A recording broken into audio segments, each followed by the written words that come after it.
गुजरात और महाराष्ट्र के राज्यपाल आचार्य देवव्रत जी, दिल्ली की मुख्यमंत्री रेखा गुप्ता जी, ज्ञान ज्योति महोत्सव आयोजन समिति के चेयरमैन सुरेंद्र कुमार आर्य जी, डीएवी कॉलेज मैनेजिंग कमेटी के प्रेसिडेंट पूनम सूरी जी, वरिष्ठ आर्य सन्यासी स्वामी देवव्रत सरस्वती जी, विभिन्न आर्य प्रतिनिधि सभा के प्रेसिडेंट और वाइस प्रेसिडेंट, देश और दुनिया भर से आए आर्य समाज के सभी व्रती, देवी और सज्जनों, सबसे पहले मुझे आने में विलंब हो गया,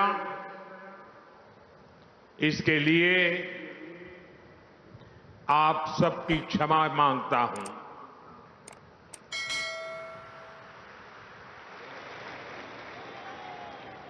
आज सरदार साहब की जयंती थी, 150वीं जयंती। Statue of unity Ekta Nagar में उनका कार्यक्रम था और मुझे आने में विलंब हो गया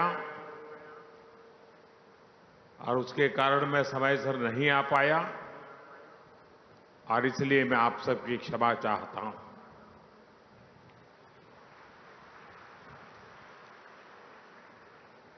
जब हम यहां आए तो प्रारंभ में जो मंत्र सुने, उनकी ऊर्जा अब भी हम सब महसूस कर रहे हैं।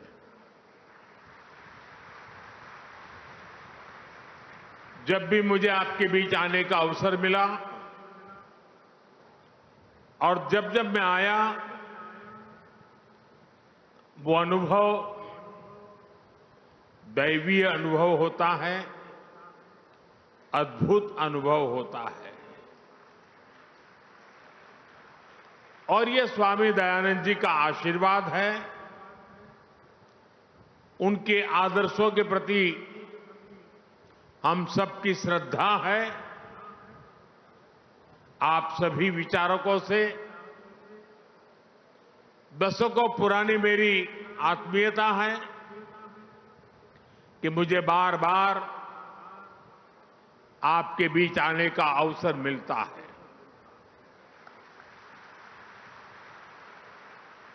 और जब भी मैं आपसे मिलता हूं, आपसे संवाद करता हूं, एक अलग ही ऊर्जा से, एक अलग ही प्रेरणा से भर जाता हूं। और मुझे भी बताया गया कि ऐसे 9 और सभागृह बनाए गए हैं, वहां सभी हमारे आर्य समाज के व्रती वीडियो से इस कार्यक्रम को देख रहे हैं। मैं उनके दर्शन नहीं कर पा रहा हूं, लेकिन मैं उनको भी यहां से प्रणाम करता हूं। साथियों, गत वर्ष गुजरात में दयानंद सरस्वती जी के जन्मस्थान पर विशेष कार्यक्रम हुआ था। उसमें मैं वीडियो संदेश के जरिए शामिल हुआ था। इसके पहले यहां दिल्ली में ही मुझे महर्षि दयानंद सरस्वती जी की 200वीं जयंती समारोह के शुभारंभ का सौभाग्य मिला था। वेद मंत्रों के उच्चारण की ऊर्जा, वो हवन, अनुष्ठान, ऐसा लगता है जैसे अभी वो सब कल की ही बात हो। साथियों, तब उस आयोजन में हम सब ने 200वीं जयंती के समारोह को एक विचार यज्ञ के रूप में 2 वर्ष तक जारी रखने का फैसला किया था। मुझे खुशी है वो अखंड विचार यज्ञ अनवरत 2 वर्ष तक चला है। समय समय पर मुझे आपके प्रयासों और कार्यक्रमों की जानकारी भी मिलती रही है और आज मुझे एक बार फिर आर्य समाज के 150वें स्थापना वर्ष के इस आयोजन में अपनी एक और भाव आहुति देने का अवसर मिला है। मैं स्वामी दयानंद सरस्वती जी के चरणों में प्रणाम करता हूं, उन्हें आदरपूर्वक श्रद्धांजलि देता हूं। मैं आप सभी को इस अंतर्राष्ट्रीय समिट के लिए हार्दिक शुभकामनाएं देता हूं। अभी हमें इस अवसर पर विशेष स्मारक सिक्के को जारी करने का भी सौभाग्य मिला है। साथियों, आर्य समाज की स्थापना के 150 वर्ष ये अवसर केवल समाज के एक हिस्से या संप्रदाय से जुड़ा नहीं है। ये अवसर पूरे भारत की वैदिक पहचान से जुड़ा है। ये अवसर भारत के उस विचार से जुड़ा है जो गंगा के प्रवाह की तरह खुद को परिष्कृत करने की, सेल्फ प्यूरिफिकेशन की ताकत रखता है। ये अवसर उस महान परंपरा से जुड़ा है जिसने समाज सुधार की महान परंपरा को निरंतर आगे बढ़ाया, जिसने आजादी की लड़ाई में कितने ही सेनानियों को वैचारिक ऊर्जा दी। लाला लाजपत राय, हुतात्मा रामप्रसाद बिस्मिल, ऐसे कितने ही क्रांतिकारियों ने आर्य समाज से प्रेरणा लेकर आजादी की लड़ाई में अपना सर्वस्व समर्पित किया था। दुर्भाग्य से राजनीतिक कारणों से आजादी की लड़ाई में आर्य समाज की इस भूमिका को वो सम्मान नहीं मिला जिसका आर्य समाज हकदार था।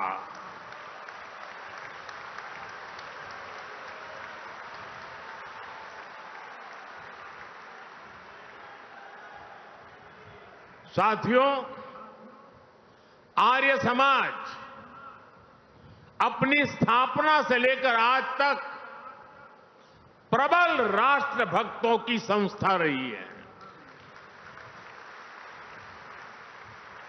आर्य समाज निर्भीक होकर भारतीयता की बात करने वाली संस्था रही है। भारत विरोधी कोई भी सोच हो, विदेशी विचारधाराओं को थोपने वाले लोग हो, विभाजनकारी मानसिकता हो, सांस्कृतिक प्रदूषण के दुष्प्रयास हो, आर्य समाज ने हमेशा इनको चुनौती दी है।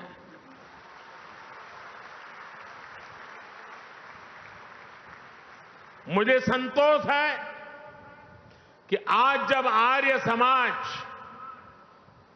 और उसकी स्थापना के 150 वर्ष हो रहे हैं, तो समाज और देश दयानंद सरस्वती जी के महान विचारों को इस विराट स्वरूप में नमन कर रहा है।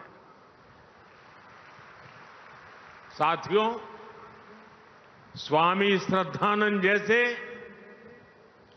आर्य समाज के अनेक मनीषी जिन्होंने धर्म जागरण के जरिए इतिहास की धारा को एक नई दिशा दी, आज ऐतिहासिक क्षण में उन सबकी ऊर्जा और आशीर्वाद भी शामिल है। मैं इस मंच से ऐसी कोटि कोटि पुण्यात्माओं को नमन करता हूं, उनकी स्मृति को प्रणाम करता हूं। साथियों, हमारा भारत कई मायनों में विशेष है। ये धरती, इसकी सभ्यता, इसकी वैदिक परंपरा, ये युगों युगों से अमर है, क्योंकि किसी भी कालखंड में जब नई चुनौतियां आती हैं,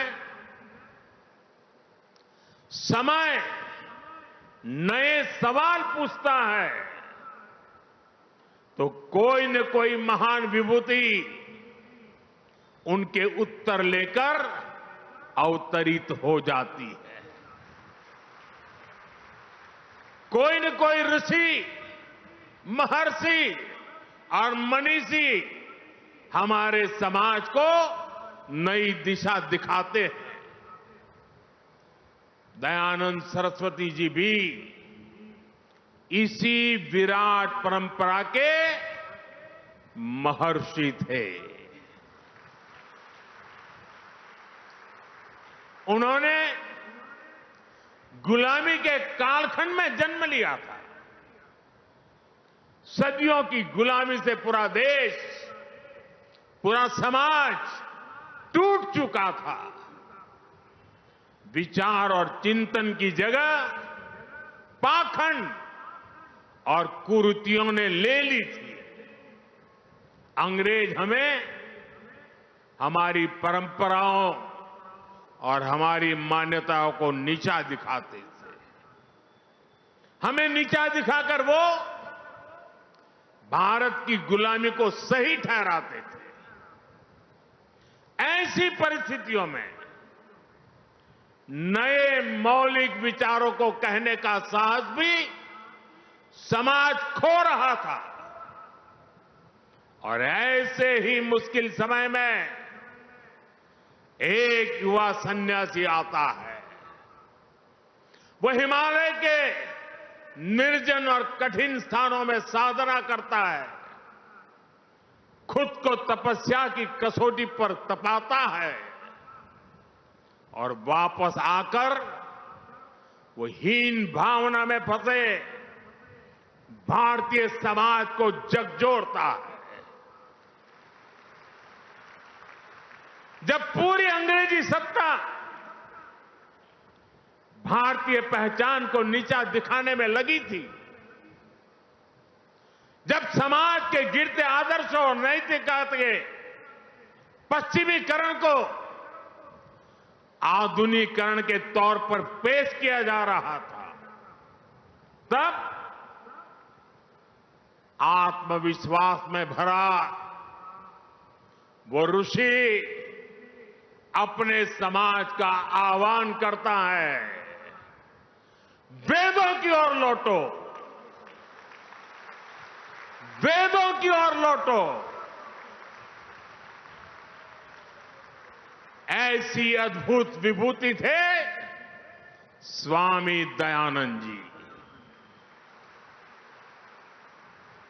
उन्होंने गुलामी के उस कालखंड में दबी कुचली राष्ट्र की चेतना को फिर से जागृत कर दिया।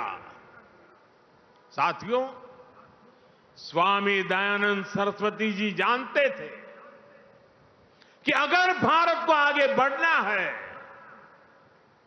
तो भारत को सिर्फ गुलामी की जंजीरें ही नहीं तोड़नी है, जिन जंजीरों ने हमारे समाज को जकड़ा हुआ था, उस जंजीरों को भी तोड़नी जरूरी थी।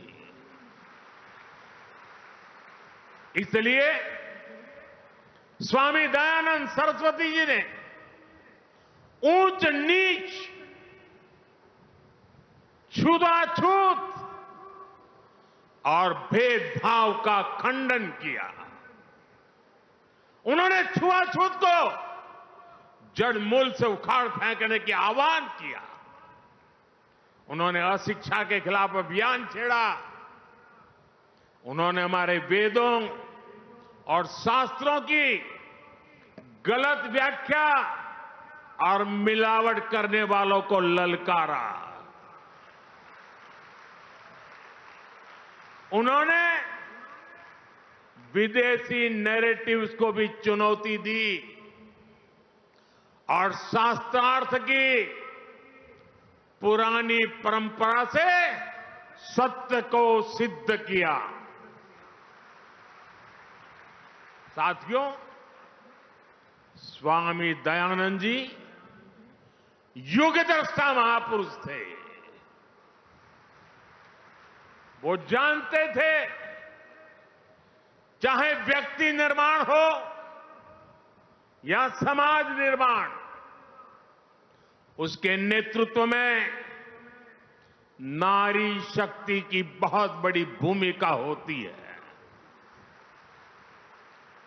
इसलिए उन्होंने महिलाओं को घर की चौखट तक सीमित समझने वाली सोच को ही चुनौती दी। आर्य समाज के स्कूलों में लड़कियों को शिक्षा देने का अभियान शुरू किया। उस समय जालंधर में जो कन्या विद्यालय शुरू हुआ, वो देखते ही देखते कन्या महाविद्यालय बन गया। आर्य समाज के ऐसे ही महाविद्यालयों में पढ़ी लाखों लाख बेटियां आज राष्ट्र की नींव को मजबूत कर रही है। साथियों, यहां दिल्ली की मुख्यमंत्री रेखा गुप्ता जी इस समय मंच पर मौजूद है। अभी 2 दिन पहले ही हमारी राष्ट्रपति द्रौपदी मुर्मू जी ने राफेल फाइटर प्लेन में उड़ान भरी और इसमें उनकी साथी बनी स्क्वाड्रन लीडर शिवांगी सिंह। आज हमारी बेटियां फाइटर जेट उड़ा रही हैं और ड्रोन दीदी बनकर आधुनिक कृषि को भी बढ़ावा दे रही है। आज हम गर्व के साथ कह सकते हैं, भारत आज दुनिया के सबसे ज्यादा फीमेल स्टेम ग्रेजुएट्स वाला देश है। आज साइंस और टेक्नोलॉजी की फील्ड में भी महिलाएं लीडरशिप रोल में आ रही है। आज देश की टॉप वैज्ञानिक संस्थानों में विमेन साइंटिस्ट मंगलयान, चंद्रयान और गगनयान जैसे स्पेस मिशंस में अहम भूमिका निभा रही है। ये बदलाव बताता है कि देश आज सही मार्ग पर आगे बढ़ रहा है।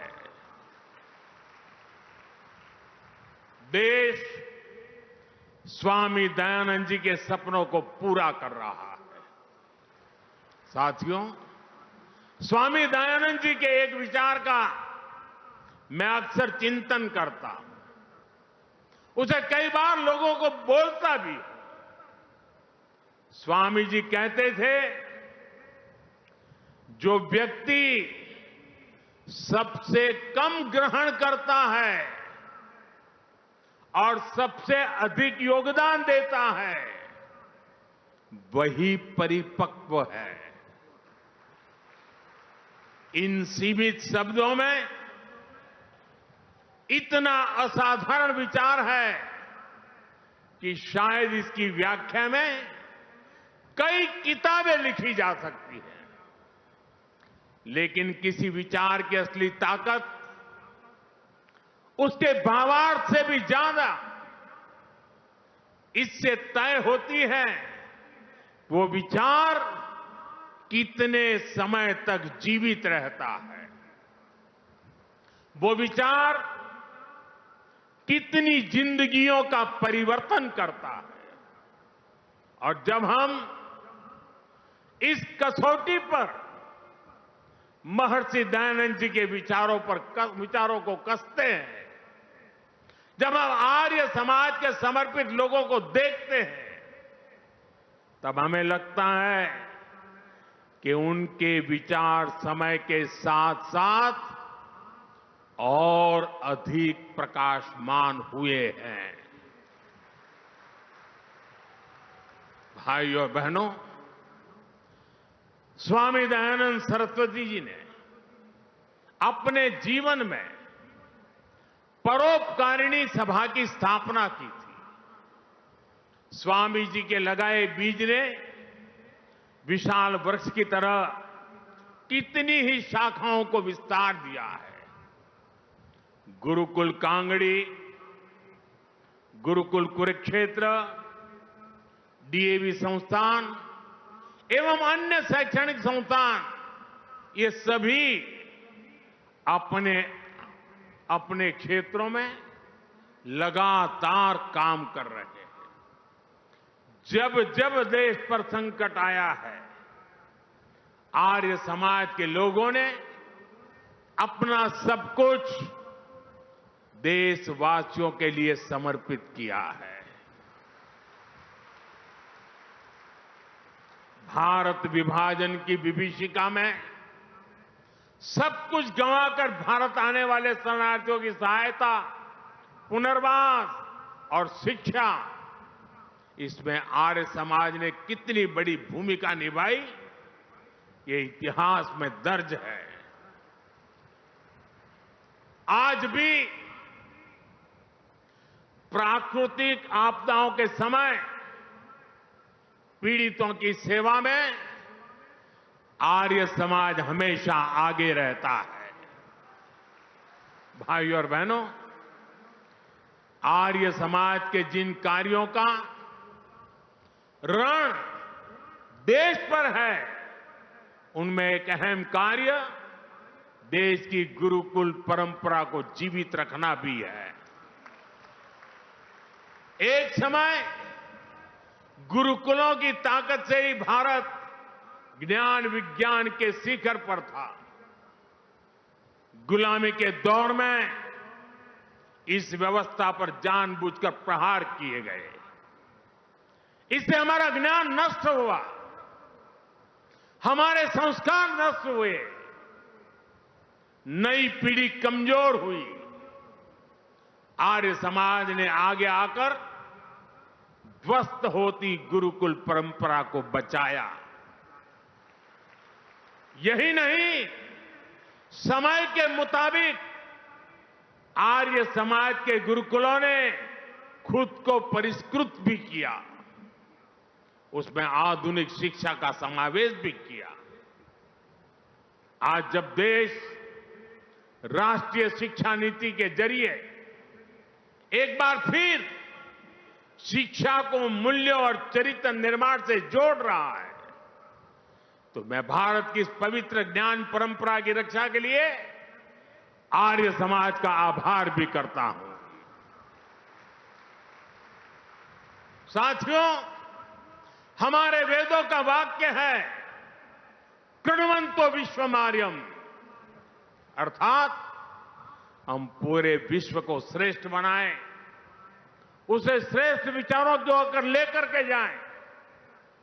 स्वामी दयानंद जी ने इसी वेद वाक्य को आर्य समाज का ध्येय वाक्य बनाया। आज यही वेद वाक्य भारत की विकास यात्रा का मूल मंत्र भी है। भारत के विकास से विश्व का कल्याण, भारत की समृद्धि से मानवता की सेवा, देश इसी विजन पर आगे बढ़ रहा है। आज भारत सस्टेनेबल डेवलपमेंट की दिशा में एक प्रमुख ग्लोबल वॉइस बन चुका है।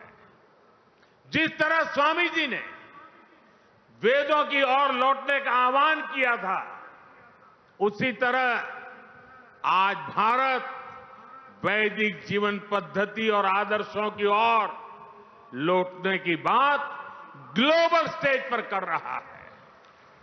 इसके लिए हमने मिशन लाइफ लॉन्च किया है। पूरे विश्व से इसे सपोर्ट मिल रहा है।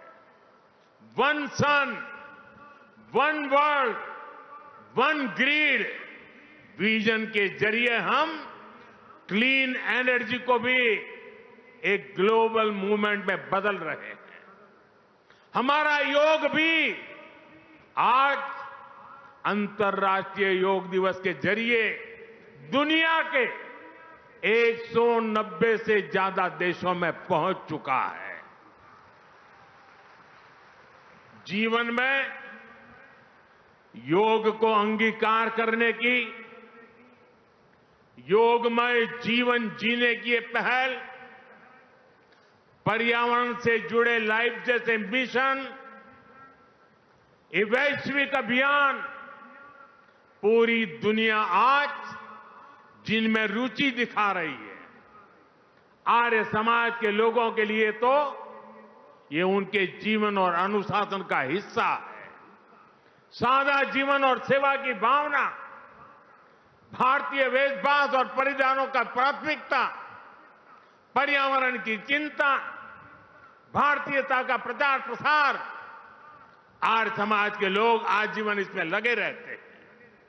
इसलिए भाइयों बहनों, आज भारत जब सर्वे भवन्तु सुखिनः का उद्देश्य लेकर विश्व कल्याण के इन अभियानों को आगे बढ़ रहा है, आज भारत विश्व बंधु के रूप में अपनी भूमिका को और मजबूत कर रहा है। तो आर्य समाज का हर सदस्य इसे सहज ही अपना उद्देश्य मानकर काम कर रहा है। मैं आप सभी की इसके लिए सराहना करता हूं, प्रशंसा करता हूं। साथियों, स्वामी दयानंद सरस्वती जी ने जो मशाल जलाई, पिछले 150 वर्षों से आर्य समाज के रूप में समाज का पथ प्रदर्शन कर रही है। मैं मानता हूं स्वामी जी हम सभी में एक उत्तरदायित्व बोझ जगा कर गए हैं। ये उत्तरदायित्व है नए विचारों को आगे बढ़ाने का। ये उत्तरदायित्व होता है, चलता है, ऐसी रूढ़ियों को तोड़कर नए सुधारों का। आप सभी का मुझ पर इतना स्नेह रहा है, इसलिए मैं आज आपसे कुछ मांगने के लिए भी आया हूं, कुछ आग्रह भी करने आया हूं। मांग सकता हूं ना? मांग सकता हूं ना? मुझे पूरा विश्वास है आप देखते रहेंगे। राष्ट्र निर्माण के महायज्ञ में आप इतना कुछ पहले से कर रहे हैं। मैं देश की कुछ वर्तमान प्राथमिकताएं भी आपके सामने दोहराना चाहता हूं। जैसे स्वदेशी आंदोलन, आर्य समाज इनसे ऐतिहासिक रूप से जुड़ा रहा है। आज जब देश ने फिर से स्वदेशी की जिम्मेदारी उठाई है, देश वोकल फॉर लोकल हुआ है, तो आपकी भूमिका इसमें और अहम हो जाती है। साथियों, आपको ध्यान होगा, अभी कुछ समय पहले देश ने ज्ञान भारतम मिशन भी शुरू किया है। इसका उद्देश्य है भारत की प्राचीन मैन्युस्क्रिप्ट को डिजिटाइज और प्रिजर्व करना, अथाह ज्ञान की हमारी ये धरोहर है, ये तभी संरक्षित होगी जब हमारी नई पीढ़ी इनसे जुड़े, इनकी अहमियत को समझे। इसलिए मैं आर्य समाज से आह्वान करूंगा, आपने 150 साल से भारत के पवित्र प्राचीन ग्रंथों को खोजने और संरक्षित करने का काम किया है।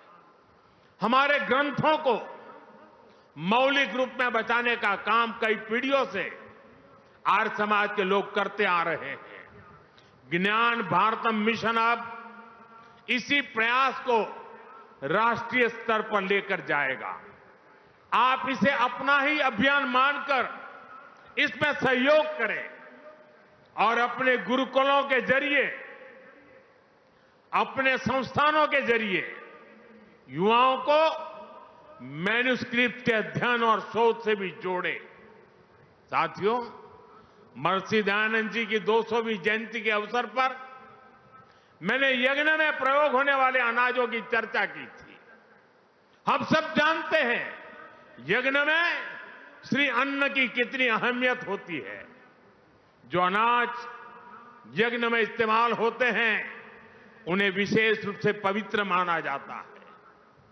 इन अन्नों के साथ मोटे अनाज यानी श्री अन्न की भारतीय परंपरा को भी हमें आगे बढ़ाना है। यज्ञ में प्रयोग होने वाले अन्न की एक खूबी यह भी होती है कि उनकी पैदावार प्राकृतिक रूप से होनी चाहिए। प्राकृतिक खेती, नेचुरल फार्मिंग, अभी आचार्य जी बड़े विस्तार से उसका वर्णन कर रहे थे। ये नेचुरल फार्मिंग भारतीय अर्थव्यवस्था की बहुत बड़ी आधार हुआ करती थी।